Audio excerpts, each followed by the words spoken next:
Hoje nós iremos falar. Olha, eu já perdi as contas de quanto tempo faz que vocês me pedem esse tema. Um tema super importante que é o atendimento de pacientes drogadictos, Doc, aqueles pacientes usuários de drogas, certo? E olha, eu tenho uma experiência muito bacana com esse perfil de paciente. Eu sei que talvez pareça estranho para a maioria, mas eu gosto de atender esse perfil. Já tive muito sucesso nos meus atendimentos de adesão de pacientes assim. Vou contar um pouquinho a experiência para vocês em relação a isso, o que dá certo, o que não dá certo, e principalmente que é assim, a dúvida número 1 que vocês têm em relação a esse paciente, que é a escolha anestésica e também a prescrição, uma prescrição segura para o paciente usuário de drogas, tá? Vamos lá, Pamela. Como que é atender um paciente drogadicto? Manda aqui para mim já, tá? Manda aqui que eu quero saber de você que tá aí comigo, você. Se você já atendeu um paciente drogadicto. O que que é um paciente drogadicto, tá? Ou usuário de drogas? É aquele paciente que faz uso de drogas ilícitas, tá? Logicamente, eu e você sabemos que álcool e cigarro é droga. Eu sei disso e causa danos imensos para os nossos pacientes. Várias patologias. Só que a gente vai falar hoje das drogas ilícitas, certo? Aquelas drogas que não têm legalização no Brasil e que causam também muitos e muitos danos aos nossos pacientes. E sim, a gente fica preocupada com o atendimento desse perfil de paciente. Então, se você já atendeu um paciente que usa maconha, crack, cocaína, LSD, cristal, bala, êxtase, heroína, toda essa listagem aí são tipos de drogas ilícitas e que sim causam muito dano aos nossos pacientes. Se você nunca atendeu, eu vou falar para você, você vai, tá? Você vai atender. E se você acha que você nunca atendeu, na verdade você já atendeu e você não sabia. O Cristiano tá aqui. Você já atendeu um paciente usuário de drogas, Doc? E ó, eu posso provar isso para você, eu vou te provar agora, tá? Olha só. Como eu citei, a gente tem, primeira coisa que a gente tem que ter em mente, tá? É quais são os tipos de drogas ilícitas que o meu paciente pode fazer uso. Então, eu vou anotar aqui para você, só para você ter uma ideia. O primeiro tipo aí de caráter didático, tá? É um tipo opioide, tá? Um tipo de droga opioide que é a heroína, tá certo, Doc? A heroína. E ela vai causar, deixa eu aumentar, dar um zoom aqui na minha fonte.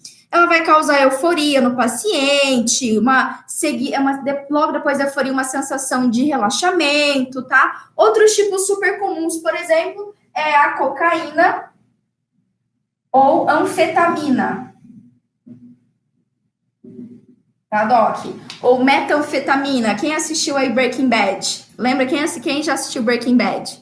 Breaking Bad, eles fazem metanfetamina, né? É um tipo de psicoestimulante, tá? Também é bastante comum aí, anfetamina, aquele cristalzinho, né? Azulzinho ou branco também pode ser, tá? Essa é a metanfetamina ou anfetamina, a mesma coisa. Aí a gente tem a maconha como um canabinoide, certo? O que mais que a gente também tem? A gente tem a família do MDA e êxtase, usado nas baladinhas da vida aí, nas raves da vida. Na verdade, a gente fala rave, isso é um preconceito, né? Porque tem muita galera do sertanejo que também utiliza, tá bom? Êxtase, MDA e os agentes psicodélicos do tipo LSD. É um resuminho para você aqui, tá, Doc? Um resuminho para você, tem vários outros tipos, inclusive, também é considerado drogas, né, que podem causar dependência, aqui, por exemplo, os benzodiazepínicos, lorazepam, diazepam, triazolam, barbitúricos do tipo fenobarbital, etanol, como eu falei, tabaco e café, tá? Sério, vocês sabem. Tem galera aí que é viciada em café. E o outro que eu sinceramente considero já também viciante são as farinhas brancas, né? Sal, açúcar e glúten, farinha, enfim. Também a gente considera hoje em dia algo que é viciante. Lógico que não é ilícito, a gente vai falar dos ilícitos aqui hoje, mas é isso, tá? Só para você ter uma ideia das opções. E aqui tem muitos nomes, né? Ó, na família aqui, Doc, cadê eu? Eu não coloquei o crack. Crack, cocaína, vou colocar uma barra aqui também, cocaína, tá? Ou, perdão, crack. Crack ou cocaína também tem a pasta base, que é um derivado também do crack e da cocaína. Tem vários tipos aqui, Doc. Se vocês perguntarem para mim, Pamela, como é que usa cada um, ó, eu sou uma topeira para essas coisas. Sério, eu sou uma topeira, eu não sei dizer para você, eu sei que esse daqui é na balada, usa bastante, esse daqui é na balada, geralmente é uma balinha, né, ou um papelzinho, tem dessas paradas. Heroína eu não faço ideia, não sei se fuma, cheira, não lembro agora, sério. Injeta? Acho que heroína, cocaína e crack, tudo injeta, né, Cristi? Anfetamina é o cristal, a balinha, né? Cocaína cheira. Cocaína cheira. Cristiano tá entendido. Crack fuma, heroína. Cristiano tá entendido das licidades aqui, Cristiano. Muitos filmes. Ele falou que é muito filme, vamos levar, é muito filme, tudo bem, tudo bem. E cannabis, maconha que a gente fuma, come e por aí vai, né? E todas as opções aí. Bom, Doc, só para você ter uma ideia do que eu tô falando agora, que você entende aqui os tipos de drogas que o seu paciente pode utilizar, certo? E é interessante que o pouco que eu aprendi sobre o uso, eu aprendi com os meus pacientes. Eu sou muito curiosa, e eu perguntava mesmo. Teve um paciente que eu perguntei sobre crack e cocaína, pasta base. Perguntei, o que é a pasta base? Como é que você usa? Como é que faz para usar? Porque eu não sei, realmente a gente não sabe, não é uma realidade que a gente vive. A maioria de nós, pelo menos as drogas mais pesadas, não é uma realidade. Drogas psicoestimulantes também, não é tão uma realidade, Doc. Eu também não estou aqui para dizer se usou ou não usou, não é esse o objetivo. Mas é interessante a gente conversar com os nossos pacientes, e eu sou curiosa. Eu sou, como eu falei aqui para vocês, eu sou bem tapada com o uso, então quando eu posso perguntar e saber, eu pergunto. E olha só, vamos a dados brasileiros. Qual que é a realidade do nosso país em relação a paciente drogadicto, tá, Doc? Vamos lá, ó. A Fiocruz, ela fez o terceiro levantamento nacional do uso de drogas pela população brasileira em 2014. Então, isso daqui é um dado, é o último levantamento que eles fizeram. Isso é um dado que está atrasado, né? Já deve ter mudado muito isso daqui, inclusive, até porque nos últimos 6 anos a gente teve toda a marcha da maconha, a gente teve todo um movimento para legalização, certo? Ou melhor, para descriminalização, né? Especialmente do uso recreativo. E aqui, então, eu vou trazer alguns dados, mas é possível que isso daqui já esteja bem maior, esses dados já tenham dobrado se bobear, tá? Olha só para vocês terem uma ideia, que nessa pesquisa que eles levantaram, como se fosse uma pesquisa do Ibope, tá? 3,2% dos brasileiros já usaram alguma substância ilícita. Isso parece pouco, né? Só 3,2% dos brasileiros. Doc, isso corresponde a quase 5 milhões de pessoas. 5 milhões de pessoas. É muita gente. E, ó, esse percentual é maior em homens, tá? Geralmente homens é 5% e mulheres fica 1,5%. E também é mais comum em jovens entre 18 e 24 anos, tá bom? Que usam substâncias ilegais. Então, essa história de, Pamela, não, nunca atendi. Balela, logo que você atendeu. Lógico que você atendeu, que você não sabe. A substância mais ilícita que a gente tem no Brasil atualmente é a maconha, 7,7%. Olha esse dado, sério, olha esse dado. 7,7% dos brasileiros de 12 a 65 anos, tá? Já usaram pelo menos uma vez na vida. Pelo menos uma vez na vida. Sem falar nos usuários recorrentes. Em segundo lugar, fica a cocaína em pó. 3,1% dos brasileiros já consumiram. E depois, em terceiro lugar, aí entra crack, né? Crack, cocaína, crack similares. 0,4 milhões de pessoas entre 12 e 65 anos no Brasil relataram utilizar, tá? Isso é mais comum também em homens do que em mulheres, Doc. Então, ó, não adianta. Vai aparecer para você paciente que faz uso de cannabis, maconha, então nem se fala. É super, super comum que a gente tá vendo aqui. E, ó, eu tenho certeza que já deve ter aumentado para uns 10%, Doc, de verdade. Infelizmente, a Fiocruz não fez novos dados, são dados antigos, mas é só para você ter uma base que esse perfil de paciente vai chegar no consultório odontológico, certo? Eu não estou dizendo que, assim, nas últimas lives a gente tem falado muito sobre a captação, né, de pacientes com atrações sistêmicas. E, assim, não necessariamente o uso de uma droga é uma patologia, né? Não é uma alteração sistêmica em si, mas isso sim vai influenciar na nossa conduta, vai influenciar no nosso atendimento. E a primeira coisa que eu quero dizer aqui para você, e é muito importante você ter noção disso, a não ser, tá, que o seu paciente, você trabalha no SUS, e o seu paciente foi encaminhado de um CAPS, por exemplo, tá, Doc? E você sabe que ele é usuário de cocaína, de crack, pasta base, maconha, por aí vai, né? É um paciente largando a dependência, a não ser que seja uma situação dessa, muito pouco provável você vai saber que esse paciente faz uso de droga. E isso, tá? A gente pode classificar, inclusive, aqui, hoje em dia, maconha, êxtase, LSD, esse é um tipo já de substância utilizada, não é para uma população de baixa renda, não, Doc. Não é, na verdade, isso daqui tem aumentado muito na população de alta renda. Jovens com grana, estão nas baladas, vão lá e compram. Heroína, crack, cocaína, anfetamina, especialmente crack e cocaína, tá? Isso daqui, quando a gente vê estatisticamente, ocorre mais em homens e de baixa renda, geralmente. É aquela ideia de cracolândia, né? Então, isso é um tipo de substância que causa uma dependência química e física. Tem essa diferença muito grave. Então, é mais comum a gente ver para uma população de mais baixa renda. Por isso que eu estou dizendo para você, não tem classe social, tá? Todos os pacientes que você atendeu, especialmente aí os pacientes mais jovens, excluindo a maconha, que a gente já viu que não tem nada a ver, que é todas as idades, sim, você vai receber esse paciente aí. E, você não vai saber. Não adianta eu dizer para você, já até o pessoal mandou aqui, teve um colega que mandou aqui no YouTube, né? Cadê? Alguém mandou aqui, a gente nunca vai, dificilmente eles falam que são. Sim, dificilmente. Já tive paciente que eu perguntei e me falou verdadeiramente, doutora, não, uso maconha, já. E eu vou contar essa história para vocês, tá? Que foi um dos atendimentos, assim, eu já atendi muito paciente usuário de crack e cocaína, paciente em acompanhamento do CAPS, na época que eu estava no CEL, então eu visitei o CAPS, fiz muita palestra lá, orientação de higiene, me coloquei à disposição daquelas pessoas que precisavam de acompanhamento, e veio muito paciente, para minha alegria, e eu realmente fico feliz em saber que essas pessoas, elas estão procurando ajuda, porque, Doc, a primeira coisa que você tem que bloquear da sua mente é preconceito.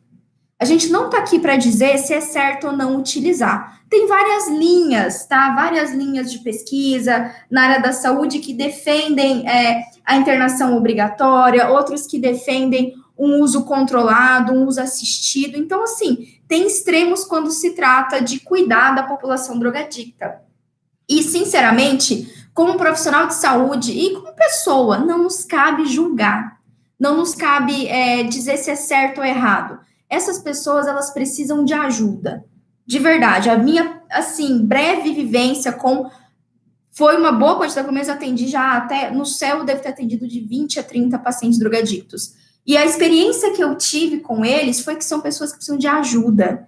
Realmente precisam de ajuda, precisam saber que tem um profissional de saúde que não vai julgar eles pelos atos que eles cometeram, porque sim, muitos desses pacientes, especialmente usuários de crack e cocaína, também têm dependência de álcool, cigarro, já tem algum tipo de passagem na polícia. Isso é muito claro, vivencia a realidade dessas pessoas. Então, são esses homens de 20 e poucos, 30 anos, que tiveram essa dependência levou eles a cometerem crimes, a roubar e por aí vai. Só que não nos cabe julgar. Nós somos profissionais de saúde e a gente fez um juramento para atender essas pessoas, querendo ou não. E eu digo a mesma coisa para os meus pacientes detento. Teve muito paciente detento que eu atendi no São Julião também, que saíam da detenção para a internação. E, em especial, a gente não melhor nem saber, certo? Lógico que, se tratando de um paciente drogadicto, a gente precisa saber o mínimo sobre o tipo de droga que esse paciente usa, se você sabe que ele é drogadicto, tá? Mas, assim, o preconceito, eu acho que é o pior bloqueio. É o pior bloqueio que a gente pode ter, e isso, com certeza, vai dificultar em nós tratarmos esse perfil de paciente, eles se abrirem para a gente aceitar tudo que a gente oferece, tudo que a gente fala. Então, assim, a gente tem que realmente abraçar como profissional de saúde e fazer o nosso melhor para essas pessoas. Sinceramente, a maior dificuldade que você vai ter, eu vou te jogar real, não vai ser a sua prescrição, eu vou te falar daqui a pouco, não vai ser a escolha do seu anestésico, não vai ser em si o seu manejo odontológico. A sua maior dificuldade, em parte, vai ser a adesão desse perfil de paciente, tá? Porque eu já tive paciente assim, que eu consegui estimular ele a ponto dele começar e terminar o tratamento e ter, assim, um antes e depois incrível, tanto estético como funcional desses pacientes, Porque você deve imaginar a situação bucal de um paciente usuário de crack e cocaína, é muito tenso mesmo, Doc, é muito triste. E eu consegui muito sucesso em alguns pacientes, de começar e terminar o tratamento e receber aquela eterna gratidão que vale mais qualquer outra coisa para a gente. Mas eu tive paciente que não, eu tive paciente que eu usei um discurso semelhante, que eu tentei estimular aquela pessoa, mas infelizmente ela se perdeu, ela não volta. Alguns pacientes só vão como estão com dor, você deve ter vivenciado isso. Se você trabalha no SUS, você sabe o que eu estou falando, só aparece lá quando tá com dor. Infelizmente, alguns, eu tive a história de uma colega minha, não pedi autorização para citar o nome dela, mas uma amiga minha muito grande que atende no SUS e teve a experiência de um paciente drogadito que chegou alterado, chegou com, digamos assim, fissurado ali da droga, ela não sabe exatamente qual que era, mas chegou exacerbado, foi, de certa forma, violento, ofensivo. Então, só que não tem o que fazer, a gente tem que tentar abraçar, logicamente, um paciente dessa forma, não tem como atender, né, Doc? Mas, no geral, essa ideia não existe, especialmente para esse paciente que está em processo de reabilitação. Eles precisam de ajuda. E nós, como profissionais de saúde, fazemos parte dessa reabilitação, tá? Olha só, o último paciente que eu atendi drogadicto, foi no céu, mas antes disso, eu quero compartilhar com vocês uma experiência de um paciente usuário de maconha. Olha só, esse foi um paciente que eu atendi no consultório odontológico.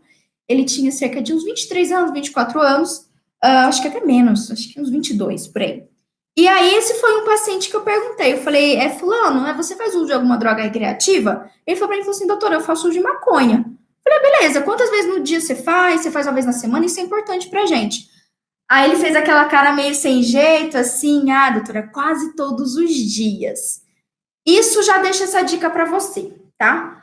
Independente, vamos falar agora da maconha, né? Independente, no caso da maconha, você precisa ter uma ideia se o paciente, ele faz um uso recreativo quando ele sai com os amigos, uma vez na semana e tudo mais, ou se ele faz um uso diário, porque isso vai mudar, sim, nosso manejo, em especial, os efeitos colaterais desse tipo de droga, Doc. Assim como a gente tem, por exemplo, o álcool. Você, possivelmente a gente faz uso de álcool socialmente, né? No final de semana, você toma uma cervejinha, você conversa com seus amigos, enfim, para te dar aquela relaxada e tudo mais. Ok, e isso, de certa forma, não é tão danosa. Causa dano? Sim, mas não é tão danosa do que aquele paciente que bebe todos os dias. E o mesmo vale para maconha, e o mesmo vale para um êxtase, LSD, anfetamina e por aí vai.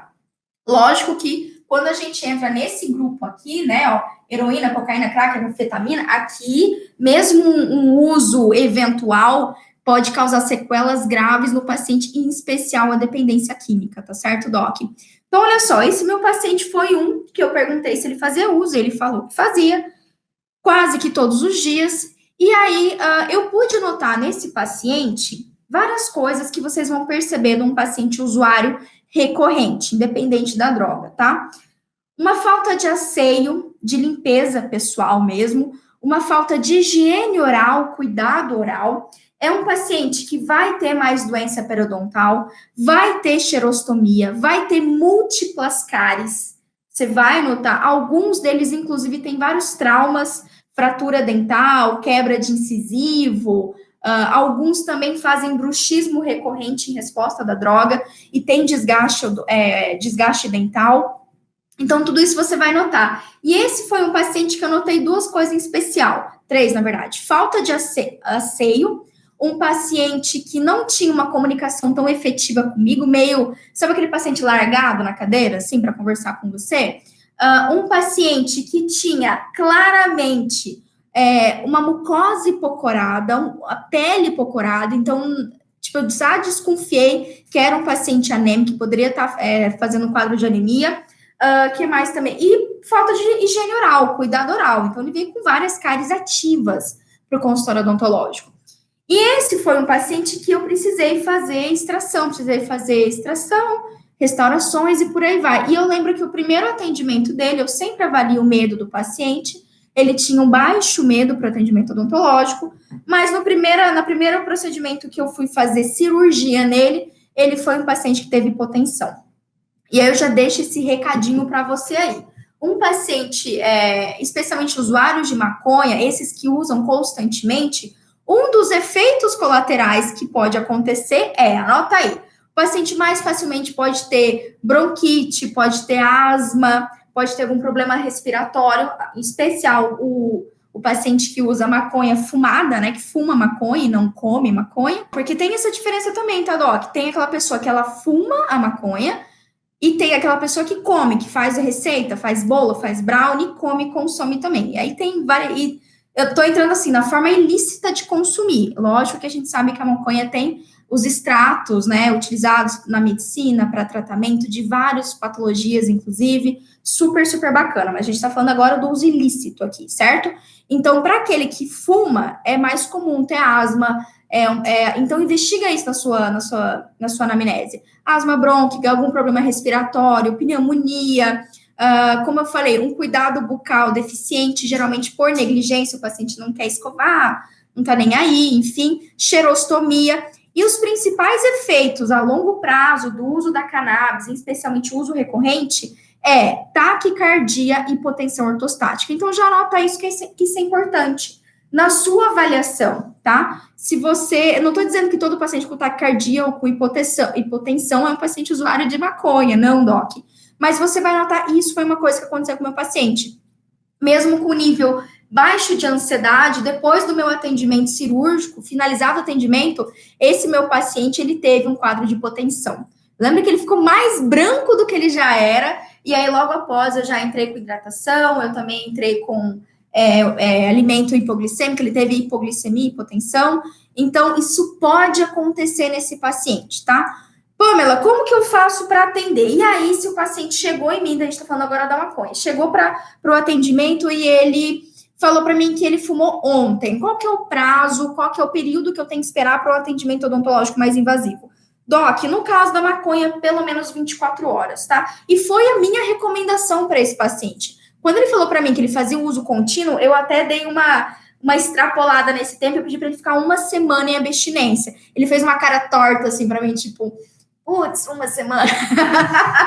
Falei, querido, é só essa semana, a gente precisa tomar esse cuidado, que eu vou utilizar anestesia, eu vou utilizar medicamentos, então você vai ter que manter isso para mim. Vou ser sincera para vocês, não sei se ele manteve, até porque ele teve hipotensão. Pode ser que sim, pode ser que não, pode ser, tá certo? Mas esse foi um paciente que eu solicitei exames laboratoriais, quando eu vi que...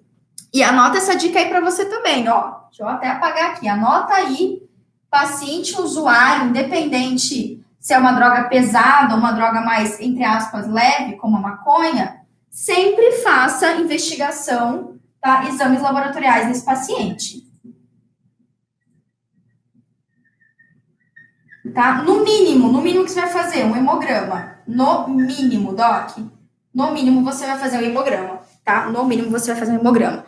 E avalia sempre. Eu lembro que esse meu paciente, eu solicitei o hemograma dele e confirmou, eu tava literalmente na cara pálida dele que ele estava anêmico, e ele estava anêmico. Não uma anemia que contraindicasse o procedimento odontológico, mas eu deixei para ele claro, você está com anemia, você precisa ir ao médico para tratar isso, porque você não tá legal. E assim, Doc, é multifatorial. Um paciente que faz uso, abuso, vamos colocar assim, abuso de uma droga ilícita, ele é um paciente que não vai se alimentar corretamente, ele é um paciente que possivelmente também vai fazer abuso de álcool ou cigarro, quase todas as vezes, tá certo? Então, tudo isso piora de forma sistêmica o paciente, piora em todos os organismos, não só oral, né? Não terá efeitos colaterais apenas orais, terão efeitos colaterais sistêmicos de uma forma ou de outra. Vamos lá para o cocaína e crack para você anotar aí, tá? Quais são as consequências principais que o seu paciente aí que você vai receber do CAPS, enfim, usuário de cocaína ou crack? Arritmia, tá? Arritmia cardíaca ou angina pectoris, tá? A arritmia é quando a gente tem o batimento do coração do paciente não está no compasso adequado, e isso tem a ver geralmente com o impulso elétrico, certo? O impulso neurológico do coração ali está comprometido, e isso se deve ao uso da droga mesmo, e angina pectoris, o aperto no peito. A gente tem que lembrar, em especial, quando eu tenho uma droga psicoestimulante, como eu citei, Doc. Então, ó, só para a gente lembrar, quando a gente tem o caso da heroína, por exemplo, cocaína e anfetamina são psicoestimulantes, certo? E quando a gente pensa em psicoestimulantes, são drogas que vão alterar toda a resposta nervosa do meu paciente. Toda a condução nervosa vai estar alterada, certo? Então, esses pacientes que fazem uso de drogas pesadas, como eu citei, cocaína, crack, heroína, são pacientes que facilmente assim, mas a longo prazo, eles podem desenvolver arritmias e angina pectoris. Então, já investiga isso, porque se o seu paciente está tendo esses episódios, em especial de angina pectoris, é um paciente instável. E aí a gente vai, inclusive, ter que utilizar o protocolo de um paciente com angina. Tudo bem? Então, só para você ter uma ideia aí. Nesse caso, ó, qual que é o tempo? Não pode, um paciente que utilizou crack ou cocaína, não pode passar por tratamento odontológico, tá? Pelo menos 6 horas após a última administração. Pamela, posso esperar 24 horas? É mais seguro? Sem dúvida nenhuma é mais seguro. Só que assim, digamos que é uma situação de urgência. O que acontece? Eu sei, quem tá no SUS aí tá passando por isso, ou mesmo quem tá no interior e só tem você de referência, e pode chegar um paciente drogadicto para você, e se ele tiver sob efeito, você conversar, e é notável, Doc, quem usa cocaína, crack, anfetamina, heroína, como é um psicoestimulante, é aquele paciente com aquela pupila enorme, o paciente, ele tá na fissura, assim, ele tá elétrico. Sério, ele fica elétrico, ele fica psicoestimulado, certo? Então, alguns podem ficar mais agressivos, inclusive, fala mais alto, reclamar mais se não for atendidos, mas infelizmente a gente não pode atender, segundo a literatura, os artigos que a gente tem, menos de 6 horas. Então, tem pelo menos 6 horas você tem que aguardar para fazer o atendimento desse paciente, tá? Outra coisa que você vai me perguntar, e aí eu já vou colocar aqui, peraí. Já vou colocar aqui, Pamela, qual é o anestésico que eu vou utilizar, Doc? Todo paciente que faz uso de uma droga psicoestimulante, crack, cocaína, LSD, êxtase, que mais que eu falei, Cristi? Heroína, anfetamina, metanfetamina, todos, que é o tal do cristal, né? Todos esses, a gente tem que evitar todo anestésico todo anestésico com adrenalina ou noradrenalina, tá certo, Doc? Anota aí. Então, preferencialmente, o que você vai optar? Preferencialmente para uma, né, prilocaína com felipressina. Preferencialmente uma MEP sem vaso? Sim, uma MEP sem vaso. Por quê, Pamela? Se eu tenho um paciente que faz uso de uma medicação, de uma droga, que causa, psicoestimulante, consequentemente, eu também vou ter todo o estímulo, não só de mediadores neurológicos, certo, Doc? Como também adrenalina e noradrenalina endógena, Doc. Então, esse paciente que faz uso constante, ele vai estar possivelmente ali, adrenalina já alta, noradrenalina já alta. Isso pode, quando a gente utiliza um anestésico com essas substâncias, eu sobrecarrego ainda mais, em especial esse paciente com angina, com arritmia, em sequela do uso da droga ilícita. Sacou? Notou aí, Doc? Então, qual que é a melhor escolha, Pamela? Felipressina ou sem vaso, tá? Prilocaína com felipressina ou MEP sem vaso vai ser a melhor escolha. Qualquer anestésico que tem adrenalina ou noradrenalina, a gente dispensa para esse perfil de paciente. Lógico, tudo tem bom senso. Se é um paciente que veio para você, que está em processo de reabilitação, já tem mais de 2 semanas que ele está limpo, que ele não utiliza nenhuma droga, você fez a avaliação da pressão arterial desse paciente, você colocou oxímetro nele e viu que o paciente não está com uma taquicardia, não reclama para você de aperto no peito, que o coração palpita, então esse é um paciente estável, certo? Esse é um paciente estável. E nesse caso, a gente pode considerar, especialmente para aquele procedimento mais cruento, mais demorado, um anestésico, tá? Mas eu tô falando aqui de um paciente que está fazendo uso, ou está no início da reabilitação. Nesse caso, é melhor você evitar, a indicação aqui é você evitar adrenalina e noradrenalina. Também, segundo ponto para você, bem prático, tá? Na prescrição, pacientes, esse grupo aí que eu te citei, a gente tá tirando por enquanto a maconha, tá certo, Doc? A gente vai evitar medicamento que tenha codeína, porque codeína é um opioide, é muito semelhante à heroína, é a mesma família da heroína, a codeína. Então, sabe paracetamol com codeína? A gente não vai passar para esse paciente, tá? Então, não usar codeína, ok? E também, vou colocar outro asterisco aqui, nós vamos evitar, nesse perfil de paciente, infelizmente, o uso de sedação. Pamela, por quê? Porque essas drogas, assim como elas têm um efeito psicoestimulante quando elas estão sendo utilizadas, quando elas não estão sendo, geralmente o paciente ele tem um rebaixamento do nível de consciência. Você pode notar que aquele paciente usuário, cocaína, crack, quando ele está na reabilitação, ele está no processo aí de intoxicação, ele fica letárgico. Isso é muito comum, tá? Se você pegar um paciente drogadicto letárgico, pode apostar que ele, assim, infelizmente é muito sequelado. Literalmente, todo o uso de droga dele acabou comprometendo e deixando sequelas neurológicas importantes. Em especial, metanfetamina, enfim, heroína, crack, cocaína, por aí vai, pasta base, por aí vai, todos esses grupos, tá certo, Doc? Então, fique atento a isso. Sedação é uma coisa que a gente vai ter cautela. Se o seu paciente tem um nível alto de ansiedade, a gente pode optar por outros tipos de medicamento, se não fizer interação farmacológica, então sempre vale a gente conferir, como prometazina, que são antihistamínicos que levam a uma sedação em hipnose, certo? A gente só tem que, em especial os benzodiazepínicos, a gente tem que ter um cuidado. Na dúvida, o que você faz? Você conversa com o médico, Doc, troca figurinha com o médico que acompanha esse paciente, certo? Seja o psiquiatra, enfim, sobre o uso de sedação, se vale ou não a pena, porque também a sedação, além de, pode ser que o paciente ele tenha um maior, ele fique mais sensível para a sedação e tenha um maior rebaixamento do nível de consciência, ele pode ser o causador também de o paciente voltar à dependência.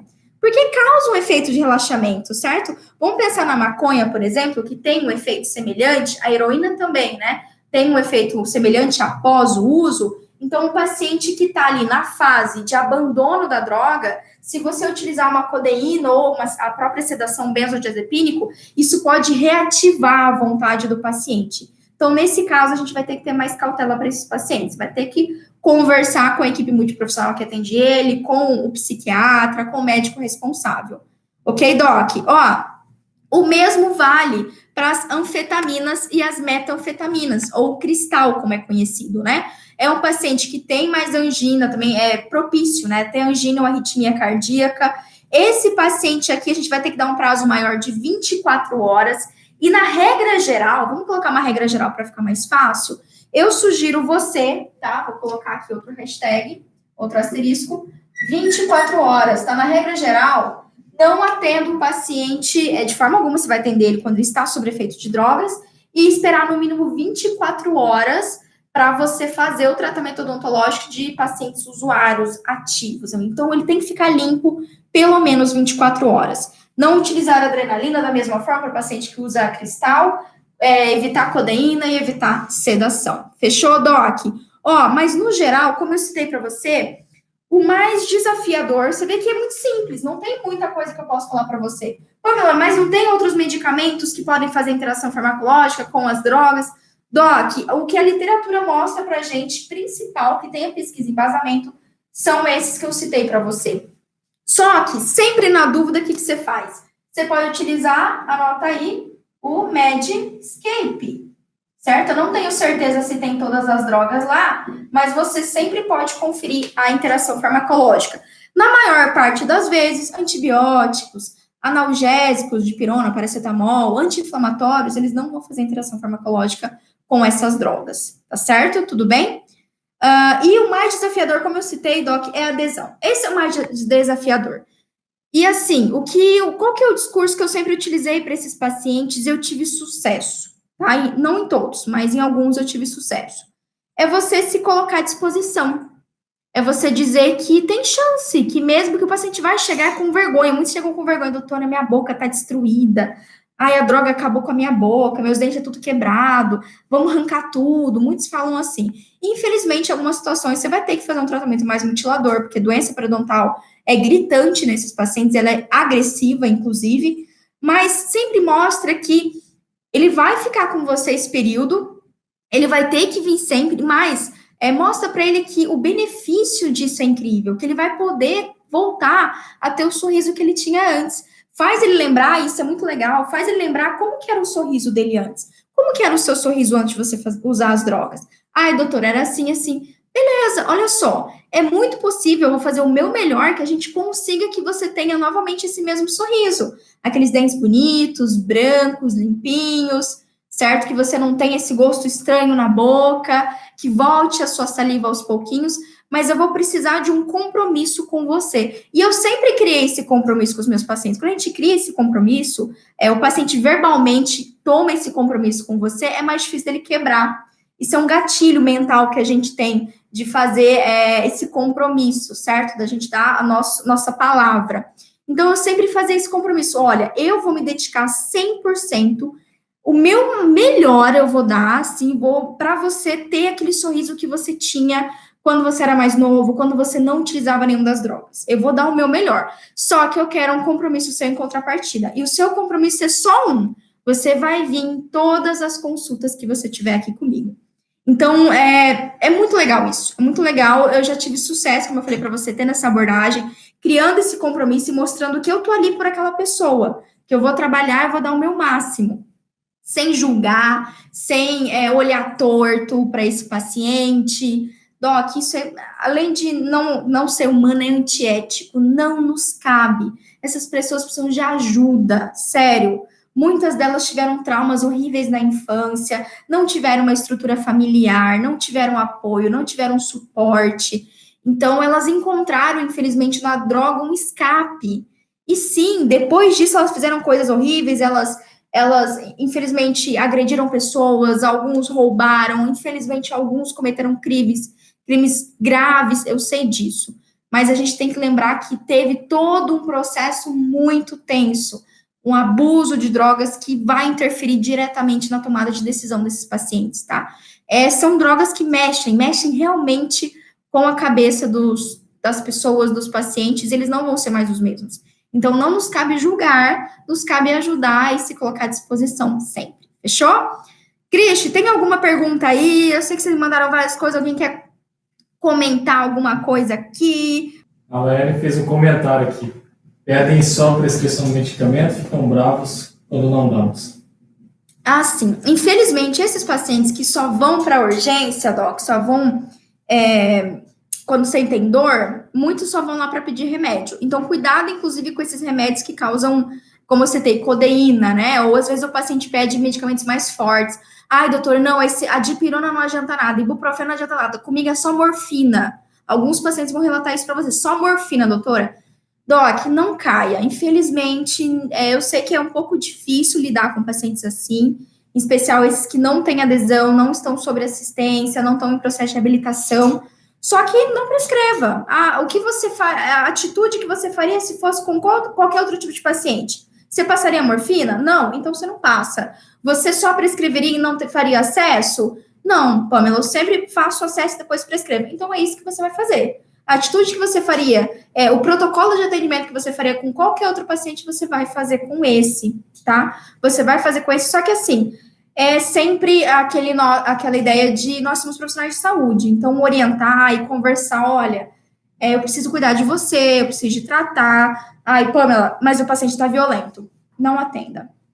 Eu tive, uma colega minha teve experiência com isso, que o paciente chegou também drogadicto, de boca de fumo e por aí vai, tenso, assim, toda a situação social dele, e ele chegou muito nervoso, gritando, esmurrando a porta dela, chutando a porta dela para fazer o atendimento. Ela não saiu para atender.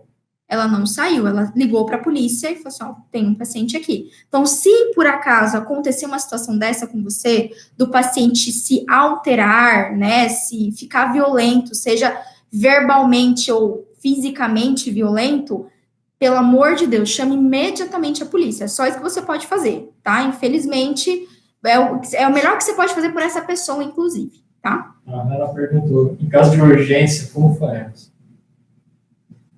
Em caso de urgência, Aí, o que você faz? Você pode passar o medicamento para o paciente para dor e fala, olha, eu só posso te atender dentro de 24 horas. Por quê? Porque eu sei que você utilizou maconha, eu sei que você utilizou cocaína, crack, e a gente vê o paciente, o paciente que usa pasta básica, que esquenta, sabe, para injetar, ele tem heroína, ele tem os dedos tudo queimado de esquentar. Você vê as agulhadas, as marcas de agulhas no braço. Então, assim, esse paciente você prescreve medicamento para dor ali para ele, o que você prescreveria para qualquer outro tipo de paciente, e deixa claro que só vai atender ele dentro de 24 horas, doc, não tem o que fazer, tá? A não ser que seja um procedimento que não precise de anestesia, certo? Porque aqui você vê que a pior complicação é a anestesia, tudo bem? Só que ainda assim é delicado, eu não recomendo, realmente não recomendo. Só relembrar rápido, o Júlio perdeu a codeína, por que não pode mesmo? A codeína, porque ela é um tipo de opioide. Ela e a heroína são da mesma família, são irmãs. Então, ela pode reativar a dependência do paciente. Quem consome ópio. Exatamente, quem consome ópio, todos esses, da família dos opioides, deixa eu pegar aqui para vocês. A gente tem morfina, heroína, codeína e oxicodona. Então, esses medicamentos você não prescreve, porque são todos semelhantes, causam dependência, tá certo? Não prescreva para esse paciente para não, digamos assim, bagunçar com todo o planejamento lá do CAPS, do médico que está tratando, fechou? Tem mais algum aqui, Cristi? A Vitória perguntou alguma restrição quanto ao uso de antibióticos? Nenhuma. Inclusive, vai ser possivelmente um paciente, se você solicitou hemograma, paciente anêmico, paciente com imunidade baixa, você vai ter que usar possivelmente uma terapia, uma profilaxia, até porque a doença periodontal, ela é agressiva, ela é bonita, então sim, sem problema nenhum, utilize a sua prescrição normal. Mais alguma coisa aí, Cristi? Ela está perguntando aí o uso de tramal. Também não recomendo, Doc, porque eu não me lembro exatamente aqui, mas o tramal é da família também da morfina, né? Ele é um opioide, exatamente. Tramadol também não. Já anota aí. Muito obrigada para quem mandou. Top. Se é um opioide, não. Evita nesses pacientes. Vai de ibuprofeno mesmo, vai de meloxicam, vai de um COX-1, COX-2 aí, de um AINE bem potente, mas evita todos os medicamentos opioides, da família dos opioides. Acho que é isso, né, Cristi? E é isso, Doc. Um beijo para vocês.